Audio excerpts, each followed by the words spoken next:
Est-elle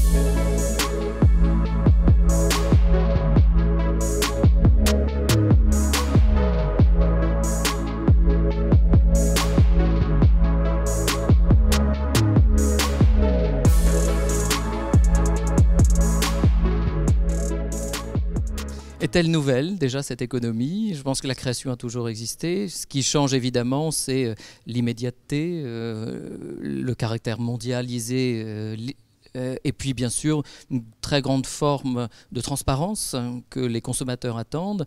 Ils ont les moyens de le savoir maintenant, et ça exige, c'est vrai, de la part des marques et de tous ceux qui les conseillent et les aident à se promouvoir, à être encore plus exigeants sur leur message, donner du sens, éventuellement apporter des valeurs à leur communication.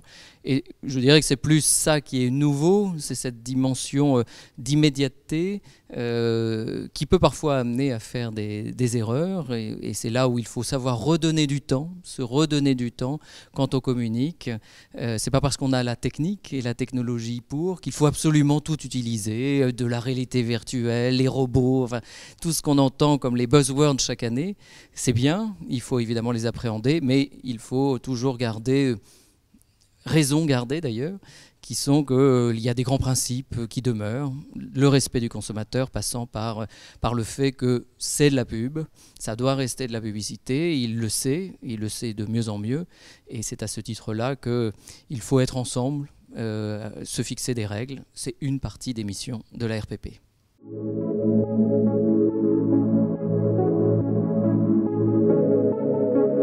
L'autorité de régulation professionnelle de la publicité, depuis ses débuts des chatons, a toujours voulu accompagner toutes les générations et a fortiori bien sûr toutes les jeunes générations qui créent pour leur montrer que c'est de la liberté de création, l'autorégulation publicitaire, et que s'il y a des limites, c'est justement pour préserver cette liberté, tout en respectant bien sûr le consommateur, parce que c'est notre vie au quotidien.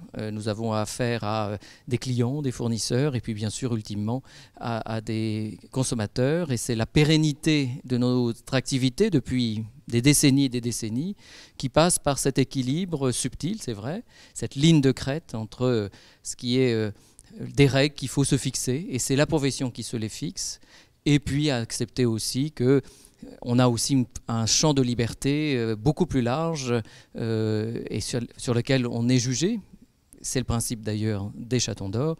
Et c'est cette liberté de création que nous soutenons sous toutes ses formes et sous toutes les latitudes.